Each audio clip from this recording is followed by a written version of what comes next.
मैं मुसलमानों को चेतावनी दे रहा हूं कि गुजरात शायद आप भूल गए होंगे, पर मुजफ्फरनगर आप नहीं भूले होंगे। विश्व हिंदू परिषद के नेता प्रवीण तोगड़िया के इस ताजा विवादित बयान की आज हम व्यक्ति विशेष में चर्चा करेंगे, क्योंकि हाल ही के दिनों में विश्व हिंदू परिषद के किसी दूसरे बड़े नेता का ये ऐसा बयान है जिसमें एक वर्ग विशेष को निशाने पर लिया गया है। हालांकि प्रवीण तोगड़िया का ऐसे भड़काऊ बयान देने का पुराना इतिहास रहा है, जिनका जिक्र भी बार बार होता रहा है, लेकिन ऐसे विवादित बयानों से होने वाले नुकसान की चर्चा कम ही होती है। मैं मुसलमानों को चेतावनी दे रहा हूं। आज हम पड़ताल करेंगे प्रवीण तोगड़िया के इस ताजा विवादित बयान की। साथ ही आपको बताएंगे विश्व हिंदू परिषद के सबसे बड़े नेता अशोक सिंघल के उस विवादित बयान की भी पूरी कहानी, जिसमें उन्होंने एक वर्ग विशेष को दी थी खरी खरी चुनौती। प्रलोभन देकर के, जबरदस्ती से या लोगों का भय दिखा करके लोगों को जो बनाया जा रहा है, आज ईसाई बनाया जा रहा है, या लव जिहाद के नाम से, तो ये सब चीज़ें हमारे यहाँ पर कानूनन वर्जित हैं। देश के अंदर जो गौ की हत्या ये नहीं होनी चाहिए, कॉन्स्टिट्यूशन कहता है। तो कॉन्स्टिट्यूशन हमारे देश के भीतर बहुत सी बातें कहता है, समान कानून होना चाहिए, हमारा कॉन्स्टिट्यूशन बोलता है।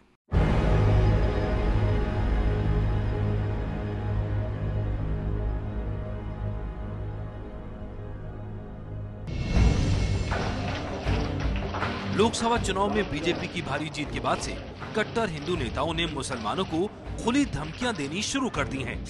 अभी कुछ दिनों पहले ही विश्व हिंदू परिषद के संरक्षक अशोक सिंघल ने खुली धमकी दी थी, और अब उनके बाद उन्हीं के संगठन वीएचपी के नंबर 2 नेता प्रवीण तोगड़िया ने मुसलमानों को धमकाने के लिए मोर्चा संभाला है। इंदौर में शनिवार को एक प्रेस कॉन्फ्रेंस के दौरान तोगड़िया ने चेतावनी भरे लहजे में कहा कि आप गुजरात शायद भूल गए होंगे, पर मुजफ्फरनगर आप नहीं भूले होंगे। मैं मुसलमानों को चेतावनी दे रहा हूं कि गुजरात शायद आप भूल गए होंगे, पर मुजफ्फरनगर आप नहीं भूले होंगे।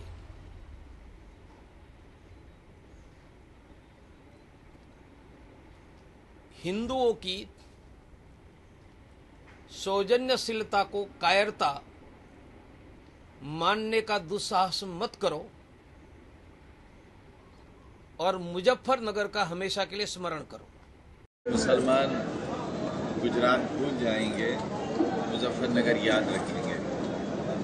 ना हम गुजरात भूले हैं, ना हम मुजफ्फरनगर भूले हैं, और ना हम 6 दिसंबर 1992। लेकिन हम देश के बहुसंख्यक समाज को ये एहसास दिलाना चाहते हैं कि 1947 में हम रोके नहीं गए थे, हम अपनी मर्जी से रुके थे। अगर जाना चाहते तो हमें कोई रोकने वाला नहीं था। जो लोग नहीं गए उनसे ज़्यादा वफादार वो लोग नहीं हैं जो लोग भारत से पाकिस्तान नहीं जा सकते थे। इसके बावजूद भी आज़ाद हिंदुस्तान में हमें क्या मिला है, उसके हमसे ज़्यादा बड़े गवाह। प्रवीण तोगड़िया ने अमरनाथ यात्रियों पर हुए हमले के बाद ये विवादित बयान दिया है। उन्होंने अमरनाथ यात्रियों पर हमला करने वालों को खुली चेतावनी देते हुए कहा है कि वो हिंदुओं के धैर्य की परीक्षा ना लें। साथ ही उन्होंने जम्मू कश्मीर सरकार पर भी आरोप लगाया कि वो आरोपियों पर कड़ी कार्रवाई करने से बच रही है। यदि तीर्थ यात्रियों पर आगे हमले हुए और उनकी प्रतिक्रिया में देश का हिंदू ईटा पत्थर लेकर निकला, तो उनकी जिम्मेदारी तीर्थ यात्रियों पर हमला करने वालों की होगी, क्योंकि हिंदुस्तान के कोने कोने से हजारों गांवों से तीर्थयात्री गए हैं। उनको मार डालने का प्रयास करोगे तो उस जिस गांव से यात्री गए हैं वह गांव में उनके रिश्तेदार और समर्थक हथियार लेकर सड़कों में उतरे तो परिस्थिति संभालना मुश्किल हो जाएगा। प्रवीण तोगड़िया का ये विवादित बयान दरअसल हाल ही में जम्मू कश्मीर के बालटाल में हुई घटना के विरोध में सामने आया है। बालटाल की उस घटना का जिक्र भी हम आगे करेंगे, लेकिन उससे पहले देखिए कैसे तोगड़िया के बयान पर हुए हैं तीखे प्रहार। तोगड़िया जी याद दिला रहे हैं, जो लोग भूल चुके हैं बोल रहे हैं भूलना मत, याद कर लो। ये उनकी अपनी सोच को प्रदर्शित करती है। कुछ लोगों की, हमारे साहब का नाम है कि समाजवादी होना जितना कठिन है, सांप्रदायिक होना उतना ही आसान है। हिंदू हो या मुसलमान हो, हम हिंदुस्तान में रहते हैं गुलदस्ते की तरह। इस वक्त नहीं है, इस वक्त है कि एक भाई दूसरे भाई का शाना पकड़ के किस तरीके से तरक्की की दौड़ में उसको आगे बढ़ाए, किस तरीके से तालीम की दौड़ में उसको आगे बढ़ाए। इस वक्त इसका नहीं है कि उसको गुजरात याद दिलाया जाए या मुजफ्फरनगर याद दिलाया जाए, इसलिए कि कहीं भी मारा जाता है, वो हिंदू मारा जाए या मुसलमान मारा जाए, मारा सिर्फ इंसान जाता है। तो ये ऐसी खराब बात कह रहे हैं जो हमारे देश का कलंक है। 1857 का बंटवारा कलंक है, और उसके बाद जितनी घटनाएं धर्म, मजहब, जात के नाम पर हुई है, वो सब देश को पीछे ले जाती, आगे नहीं ले जाती। हमारे देश की एकता को, हमारे देश की अखंडता को, हमारे देश के समाज के जो विभिन्न वर्ग हैं, अलग अलग हैं, हिंदू, मुसलमान, सिख, ईसाई, इनको तोड़ने का अगर कोई भी व्यक्ति कोशिश करता है, वो हिंदू हो, मुसलमान हो, वो सिख हो, वो ईसाई हो, वो देश के अंदर का हो, देश के बाहर का हो, हम कांग्रेस पार्टी उसका मुकाबला करती रहेगी, हमेशा करती रहेगी। विश्व हिंदू परिषद की स्थापना के 50 साल पूरे होने के मौके पर प्रवीण तोगड़िया ने ये प्रेस कॉन्फ्रेंस इस साल नवंबर में होने वाली हिंदू कांग्रेस समिट के मद्देनजर बुलाई थी, लेकिन उनकी जुबान दंगों का राग अलापने लगी। दरअसल गुजरात और मुजफ्फरनगर के दंगों में बड़ी तादाद में लोग मारे गए थे। इन्हीं का हवाला देते हुए तोगड़िया ने मुसलमानों को चेतावनी देते हुए कहा कि अगर आप हनुमान की दुम जलाएंगे तो लंका को जलना पड़ेगा। गोधरा घटना के कारण गुजरात के दंगे हुए और कथित हिंदू लड़की से बलात्कार के कारण मुजफ्फरनगर दंगा भड़का। यदि लंका में हनुमान जी की पूंछ नहीं जलाते होते तो लंका दहन नहीं होता, हनुमान जी की पूंछ नहीं जलती तो लंका दहन होता। गोधरा के रेलवे स्टेशन पर निर्दोष राम भक्तों को जिंदा जलाते तो गुजरात होता नहीं होता। तो कौन जिम्मेदार है? ट्रेन में राम भक्तों को जिंदा जलाने वाले जिहादी मुसलमान। मुजफ्फरनगर के लिए हिंदू की बेटी के दामन पर हाथ डालने वाले। और यदि अमरनाथ यात्रियों पर हमला करते हैं और प्रतिक्रिया उठती है तो कौन जिम्मेदार है? अमरनाथ यात्रियों पर हमला करने वाले। हनुमान जी की पूंछ जलाओगे तो लंका दहन हो ही जाता है। मैं जहां तक समझता हूं, इस तरीके के बयानात से नफरतें पैदा होती हैं, लोगों के अंदर धार्मिक भावनाओं को भड़काने की कोशिश की जाती है और इससे दंगे का परसेंटेज, दंगे का रेशियो बढ़ जाता है। इस वक्त जरूरत इस बात की है कि सियासत हो, मगर सियासत हो विकास के नाम के ऊपर, सियासत हो तालीम के नाम के ऊपर, सियासत हो बेरोजगारी के नाम के ऊपर। सियासत इस वक्त इसलिए ना हो कि हिंदू और मुसलमान को बांटा जाए, इसलिए कि हम हिंदुस्तान में रहते हैं। हिंदू का दरवाजा मुसलमान के दरवाजे से मिलता है, मुसलमान का दरवाजा हिंदू के दरवाजे की तरफ खुलता है। लिहाजा कम से कम नफरतों को इस वक्त सियासी नेताओं को कम करना चाहिए, न कि नफरतें बांटने की और वोट बैंक की राजनीति को बंद करना चाहिए। दरअसल जिस घटना को लेकर विश्व हिंदू परिषद के नेता प्रवीण तोगड़िया ने मुस्लिमों को ये धमकी दी है, वो पिछले हफ्ते अमरनाथ यात्रा के रास्ते में बालटाल के पास हुई थी। आइए अब आपको बताते हैं क्या है बालटाल का ये बवाल। दरअसल अमरनाथ यात्रा के दौरान यात्री 2 रूट से होकर पवित्र गुफा तक जाते हैं। एक रास्ता बालटाल होकर जाता है तो दूसरा पहलगाम होकर। बालटाल से पवित्र गुफा की दूरी 14 किलोमीटर है, जबकि पहलगाम से पवित्र गुफा लगभग 46 किलोमीटर दूर है। शुक्रवार को श्री अमरनाथ यात्रा के आधार कैंप बालटाल में लंगर कैंप में तोड़फोड़ और श्रद्धालुओं पर हमले की खबर सामने आई थी। कहा जाता है कि ये पूरा हंगामा एक खच्चर वाले की मौत को लेकर शुरू हुआ था।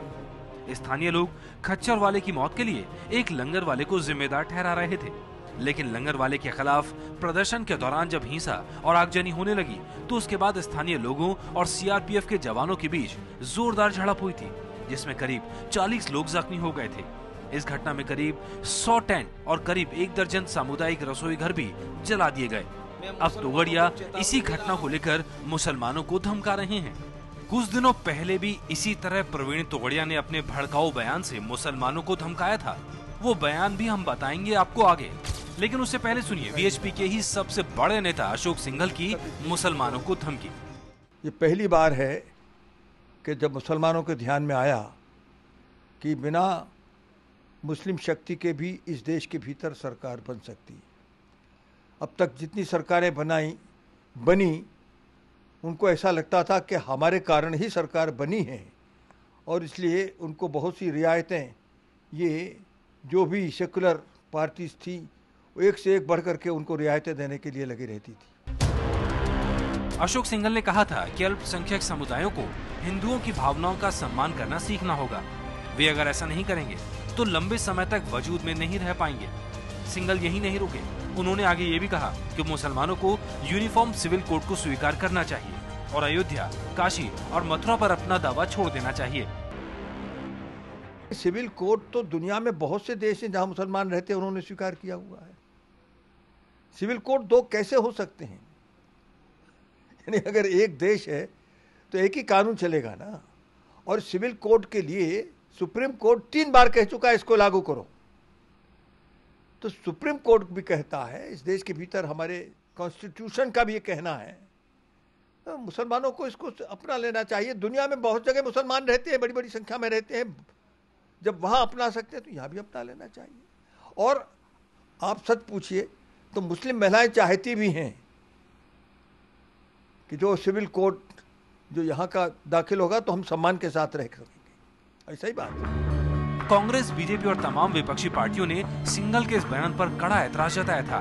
लेकिन अब सुनिए सिंघल और तोगड़िया का मिले सुर मेरा तुम्हारा।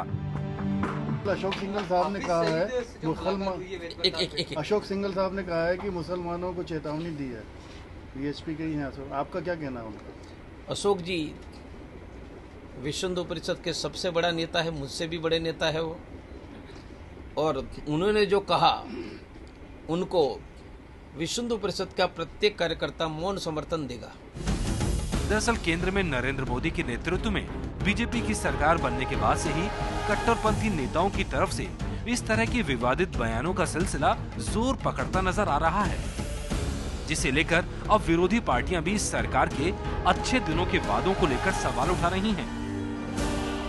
ये जितने भी बयान आए हैं, चाहे वो सिंघल साहब के हों और चाहे वो हों, ये भारत सरकार बनी है, देश को हम अच्छे दिन लाएंगे और इस देश में हम विकास की राह और रास्ता पकड़ेंगे। और इस बीच में ऐसे बयान जो आते हैं, तो अभी आपकी पार्टी को तो आपने गिरफ्तार कर लिया। ये कौन लोग हैं? कानून के सामने बराबरी होना चाहिए। तो आपकी बात सही है कि कानून को इसकी सुधरना चाहिए और सरकार जो इस सब वादों के साथ आई है उसको भी संज्ञान लेना चाहिए। विश्व हिंदू परिषद के 2 बड़े नेताओं के ऐसे विवादित और भड़काऊ बयानों का ये सिलसिला कहां जाकर थमेगा कहना मुश्किल है। लेकिन भड़काऊ बयानों और भाषणों का ये सिलसिला पुराना है। हाल ही में प्रवीण तोगड़िया के मुसलमानों के खिलाफ दिए बयान को लेकर भी खूब हंगामा मचा था। ये तस्वीरें गुजरात के भावनगर की हैं, जहां इसी साल अप्रैल में प्रवीण तोगड़िया ने ये विवादित बयान दिया था। आरोप है कि देर रात हुई इस बैठक में एक महिला ने शिकायत की कि उसके मोहल्ले में एक मुसलमान परिवार रहने आया है, जिससे उन्हें परेशानी हो रही है। इतना सुनते ही प्रवीण तोगड़िया ने उस परिवार को घर से निकालने की तरकीबों का पिटारा खोल दिया था। भारतना अनेक गाम અને શહેરોમાં આ પ્રકારે મુસલમાનો દ્વારા લાંબા સમયથી ચાલી રહ્યું છે। પહેલા એક મકાન ઊંચી કિંમતે ખરીદવું અને પછી અડધી કિંમતે હિન્દુઓના મકાન ખરીદવા, આ સ્ટ્રેટેજીનો હિસ્સો છે। આને રોકી કઈ રીતે શકાય? તો રોકવાના 2 રસ્તા છે। आरोप है कि तोगड़िया ने हिंदू संगठनों के कार्यकर्ताओं से कहा कि वो इस घर को अपने कब्जे में ले लें और इस पर बजरंग दल का बोर्ड टांग दें। तोगड़िया ने कहा कि हिंदू क्षेत्रों में मुसलमानों को संपत्ति खरीदने से रोका जाना चाहिए। इसके 2 ही तरीके हैं। पहला ये कि राज्य सरकार पर दबाव बनाया जाए कि वो डिस्टर्ब एरिया एक्ट बनाकर ऐसे सौदों पर प्रतिबंध लगाए, और दूसरा ऐसे घरों पर कब्जा कर लिया जाए और फिर कानूनी लड़ाई लड़ी जाए। એક રસ્તો સરકાર ડિસ્ટર્બિંગ એક્ટ લગાવે, જે અમદાવાદ એવા બધામાં લગાવડાવ્યો જ છે. એવો એક્ટ લાગે તો હિન્દુ મેજોરિટી વિસ્તારમાં મુસલમાન મકાન નહીં ખરીદી શકે. એના માટે દબાણ દાબીને સરકાર પાસે કરાવડાવવું પડે. બીજો રસ્તો, કોઈ વકીલ સાથે વાત કરી અને મકાનનો કબજો લઈને બજરંગ દળનું બોર્ડ લગાવી દો, પછી લડી લઈ શકે. કોઈના મકાનમાં ગેરકાયદેસર કબજો કરવા કોઈ फांसी થતી નથી. तोगड़िया यही नहीं रुके, कानून और कोर्ट का रास्ता तो बताया ही, बीच सड़क पर उन पर थूकने और टमाटर फेंकने जैसे घटिया आइडिया भी दे डाले. सड़क पर निकले तेन पर थूकवानो कार्यक्रम करावड़ो. ये निकलશે ને? थूकवा માટે કોઈ સજા નથી થતી, કોઈની ઉપર થૂકવો નહીં, કોઈની ઉપર ટમાટા ફેંકવાની કોઈ સજા નથી થતી. लेकिन इस विवादित वीडियो के सामने आने के बाद प्रवीण तोगड़िया ने इसे अपने खिलाफ षड्यंत्र करार दिया था. रात को 11 बजे मैं सड़क पर कहीं जा रहा हूं, तो मेरी सुरक्षा के कारण मैं किस रूट पर जा रहा हूं, कहां जा रहा हूं, उनकी पूर्व जानकारी किसी को नहीं होती है. उस स्थिति में रोड पर 1000 लोग एकत्रित हो गए और उस समय टाइम्स ऑफ इंडिया का पत्रकार भी था. उसका अर्थ है कि कोई षड्यंत्र प्लान था. प्रवीण तोगड़िया ने अपने इस बयान से ये कहकर पल्ला झाड़ लिया था कि मिलने आए लोगों को उन्होंने कानून की मदद लेने को कहा था, लेकिन उनका ताजा भड़काऊ बयान बिना किसी लाग लपेट के सामने आया है. ऐसे में ये देश के सामने सोचने और विचार करने का गंभीर विषय है. मैं मुसलमानों को चेतावनी दे रहा हूं कि गुजरात शायद आप भूल गए होंगे, पर मुजफ्फरनगर आप नहीं भूले होंगे.